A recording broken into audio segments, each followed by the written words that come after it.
Assalamualaikum warahmatullahi ta'ala wabarakatuh and a very good day everyone.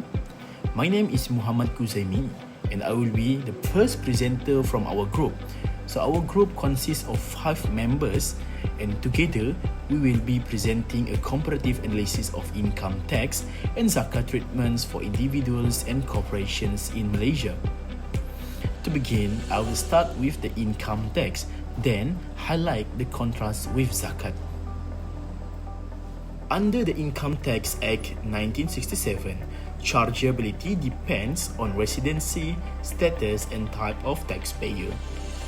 For individuals, if you are a resident in Malaysia, meaning that you stay at least 182 days in a year, you are taxed on your worldwide income subject to exemptions.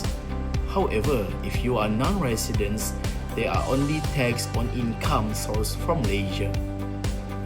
And then for the corporations, resident companies that are incorporated or managed in Malaysia are taxed on income generated within Malaysia and sometimes foreign source income. And then non-resident companies are only taxed on income earned within Malaysia, such as rental income, royalties or business operations here. Now, let's contrast this with zakat. Zakat is not a civil tax, but a religious obligations under the state Islamic religious councils. It applies only to Muslims, while income tax applies to everyone who earns in Malaysia.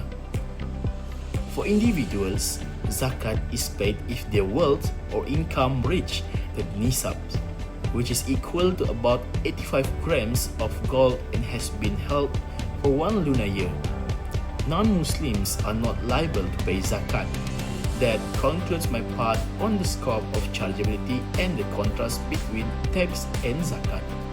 Now, I would like to pass the presentations to my teammate, which is Fadlur, who will continue with the next section. We're covering the part on allowable deductions and reliefs, and also how zakat payment are treated for tax purposes in Malaysia. In simple terms, deduction and relief are ways to reduce the amount of income that is actually taxed. The government and zakat institution give this because they recognize people and businesses have necessary expenses and responsibilities. For individuals, this comes in the form of tax relief. For companies, it comes in the form of deductions. And for zakat, there is also a link to tax, which I'll explain shortly. Let's start with individuals. Malaysian taxpayer can claim a variety of personal relief that can reduce the chargeable income.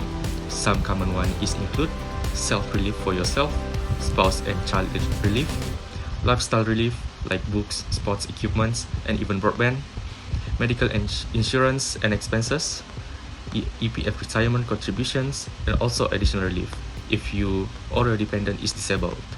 All of these help bring down your chargeable income, which means pay less tax for companies. The idea is a bit different. Here, the law only allows expenses that is wholly and exclusively incurred in producing business income. This includes things like staff salary, rent, utilities, training, R&D costs, and even donations to approved organizations. Instead of normal depreciations, companies also claim capital allowance on their business assets. All these deductions are used to lower the adjusted income and finally reduce the company chargeable income before tax is calculated. How zakat interact with tax? Malaysia doesn't want Muslim to be double burdened, so zakat payment are given a special treatment. For individuals, zakat is treated as a rebate.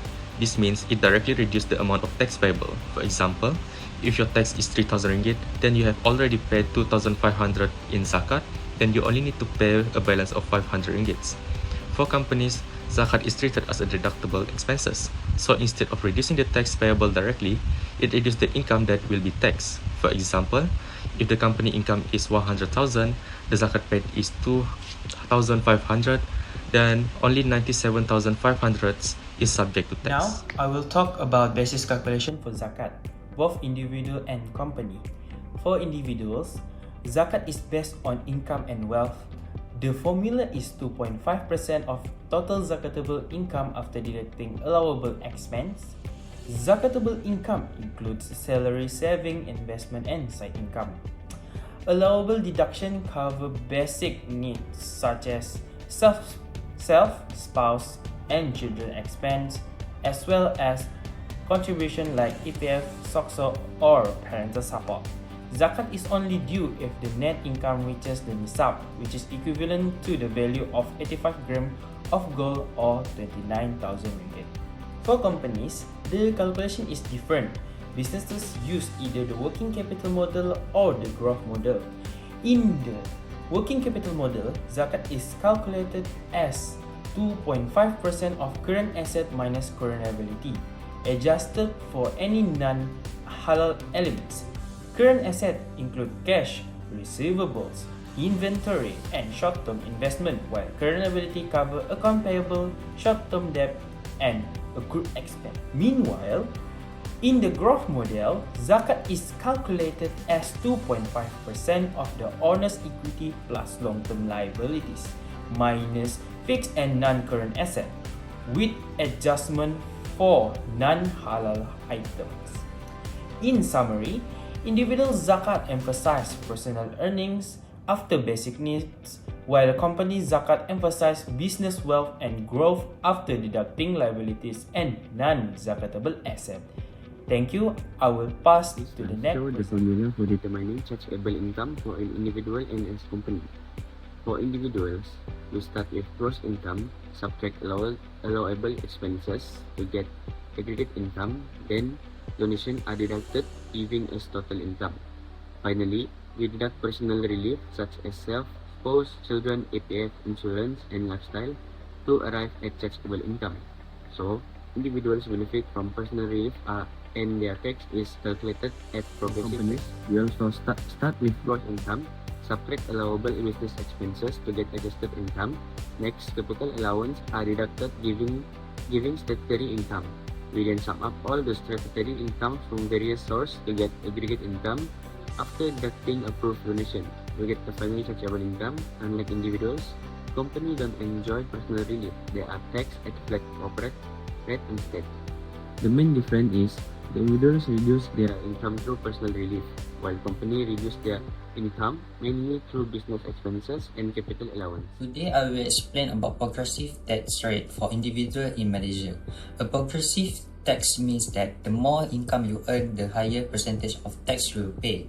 However, only the portion of income within each bracket is taxed at the rate, not your entire income.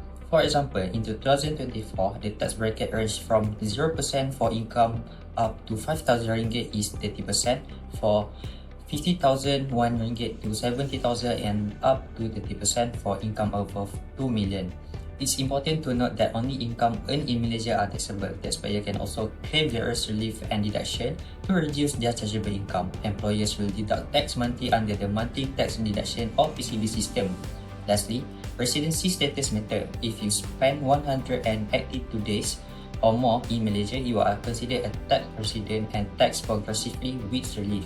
But if you stay less than 182 days, you are taxed at a flat rate of 30% with no relief. Now, let's look at flat tax rate for companies in Malaysia. There isn't just one fixed rate. It depends on whether the company is an SME or a larger corporation. For small and medium enterprise or SME, the tax is higher. To qualify, the company must have paid out capital of 2.5 million or less, annual businesses income not more than 50 million, and foreign shareholding below 20%. The SME tax rate for 2024 and 2025 are 50% on the first 150,000, 70% on the next 450,000, and 25% for income for 600,000. Meanwhile, standard resident companies and non-resident companies pay a flat tax rate of 24% on all chargeable income. So SME enjoy a lower rate at the start, while larger companies face a straight 24%. Here we can see a comparison between progressive tax rate for individual and the flat tax rate for companies. For individual, tax is progressive, meaning it's increased with income. This follows the fairness principle of equity, where those with higher ability to pay contribute more. However, it's more complex because of tax bracket, relief, and rebates. the impact is lighter on low-income earners but heavier on high-income earners. And the main purpose is to redistribute wealth and reduce inequality. On the other hand, companies are taxed at the flat rate, meaning the same rate applies to all. The principle here is neutrality, ensuring the same treatment for all businesses. It is simpler since only one main rate applies, but the equal rate can feel heavier on the smaller firm. The purpose is to encourage business activity and provide predictable revenue for the government.